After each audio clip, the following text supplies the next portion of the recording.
تم کیا مار دیں گے؟ مار دیں گے، مار دیں گے۔ ارے تو مارنا چاہے مار لے، میرا وقت نہیں ہے تو نہیں مروں گا، وقت ہے تو برابر مروں گا۔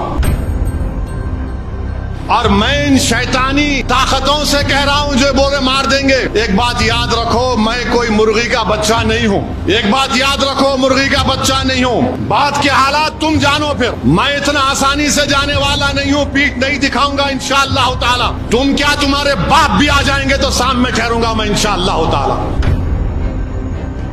تم زہر دے کے مارے انہوں شہید ہو گئے، تم 2 فیٹ کے سے گولی مارے وہ شہید ہو گئے۔ اور شہید تو قرآن میں اللہ بول رہا ہے ان کو مردہ مت کہو، تم جب مرو گے تم مردہ رہو گے انشاءاللہ۔ پس مردن فرشتوں نے جو تلاشی لی تو کیا نکلا؟ فقط ایک دل کے گوشے سے خیال مصطفیٰ نکلا۔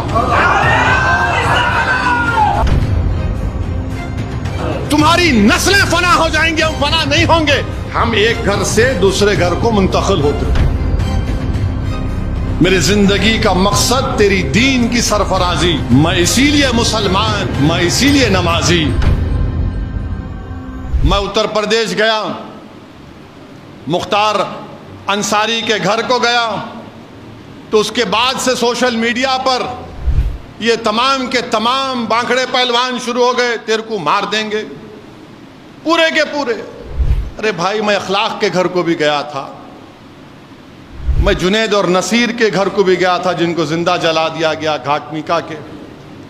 میں ان لوگوں سے کہنا چاہ رہا ہوں جو مجھے دھمکیاں دے رہے ہیں، ایک بات یاد رکھو، میں جس دین پر چلتا ہوں نا، میں ان سے مخاطب ہوں۔ میں جس دین پر چلتا ہوں نا، میرے کو یہ دین ایسا چمن میں چل کے نہیں ملا، میرے کو یہ دین میرے کو بادشاہ کے محلوں سے نہیں ملا، میرے کو یہ دین مجھے نرم نرم قالین سے چل کر نہیں ملا، میرے کو یہ دین مجھے ملا تو بدر اور حنین سے ملا، یہ دین مجھے ملا تو احد سے ملا، یہ دین اگر مجھے ملا تو کربلا سے ملا۔ اس دین کی بنیادوں میں عباس علمبردار کا خون ہے ظالموں۔ تم مجھے جانتے نہیں، تم میرے دین کو نہیں جانتے۔ مار دیں گے، رے تو مارنا چاہے مار لے، میرا وقت نہیں ہے تو نہیں مروں گا، وقت ہے تو برابر مروں گا۔ تم کیا مار دیں گے؟ مار دیں گے۔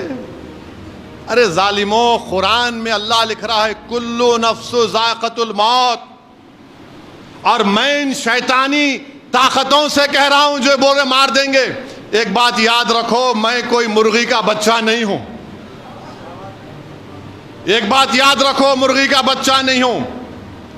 بات کے حالات تم جانو، پھر میں اتنا آسانی سے جانے والا نہیں ہوں، پیٹھ نہیں دکھاؤں گا انشاءاللہ تعالی۔ تم کیا، تمہارے باپ بھی آ جائیں گے تو سامنے ٹھہروں گا میں انشاءاللہ تعالی۔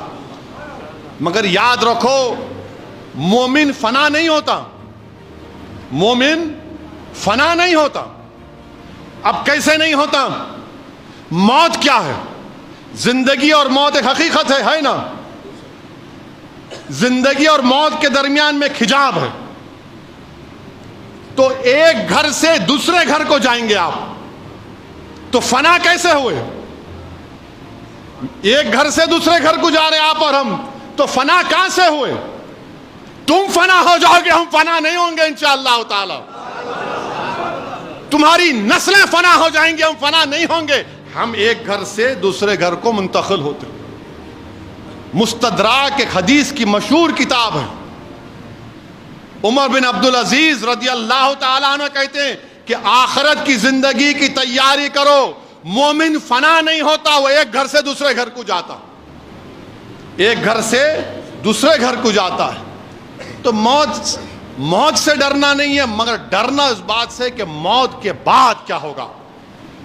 جب خبر میں جائیں گے، جب حساب کتاب ہوگا، جب پوچھا جائے گا، جب تم سے اور ہم سے پوچھا جائے گا، اور انشاءاللہ تعالی جب ہم کو رسول اللہ صلی اللہ علیہ وسلم کا چہرے مبارک دکھا جائے گا، تو ہم پکار کر کہیں گے یہ میرے آقا ہیں، انشاءاللہ میں ان کا امتی ہوں، یہ محمد صلی اللہ علیہ وسلم ہے۔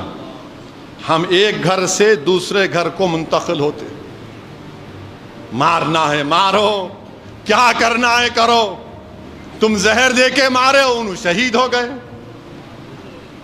تم زہر دے کے مارے انہوں شہید ہو گئے، تم 2 فیٹ کے سے گولی مارے وہ شہید ہو گئے۔ اور شہید تو قرآن میں اللہ بول رہا ہے ان کو مردہ مت کہو، تم جب مرو گے تم مردہ رہو گے انشاءاللہ، تم جب مرو گے تم مردہ ہوگے، میں مردہ نہیں رہوں گا، میں مومن ہوں، گھر تبدیل کروں گا۔ کسی ایک شاعر نے ایک اچھا شعر کہا تھا، میری زندگی کا مقصد تیری دین کی سرفرازی، میری زندگی کا مقصد تیرے دین کی سرفرازی، میں اسی لیے مسلمان، میں اسی لیے نمازی، میری زندگی کا مقصد تیری دین کی سرفرازی، میں اسی لیے مسلمان، میں اسی لیے نمازی۔ کسی ایک عاشق رسول نے بڑا اچھا کہا موت خبر کے بارے میں، کفن کے بارے میں، اب میں ان ظالموں سے کہہ رہا ہوں کہ پس مردن فرشتوں نے جو تلاشی لی تو بھلا کیا نکلا، پس مردن فرشتوں نے جو تلاشی لی تو کیا نکلا، فقط ایک دل کے گوشے سے خیال مصطفیٰ نکلا۔ پس مردن فرشتوں نے جو تلاشی لی تو بھلا کیا نکلا، فقط ایک دل کے گوشے سے خیال مصطفیٰ نکلا۔ یہی ہوگا میرے سے بھی انشاءاللہ، ہم تمام سے یہ ہوگا انشاءاللہ تعالیٰ۔ پس مردن فرشتوں نے تلاشی لی تو کیا نکلا، فقط ایک دل کے حصے سے خیال مصطفیٰ نکلا۔ میرے بھائی یہ ہماری پہچان ہے، اور یہ ظالم جانتے نہیں، یہ مردہ لوگ ہیں، یہ جانتے نہیں۔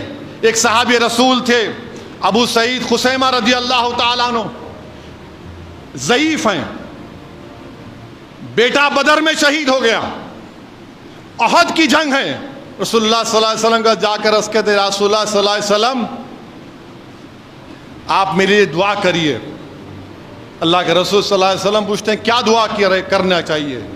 تو بولے رسول اللہ صلی اللہ علیہ وسلم دعا کریے کہ میں احد کے جہاد میں شریک ہو سکوں اور مجھے اللہ شہادت دے دے۔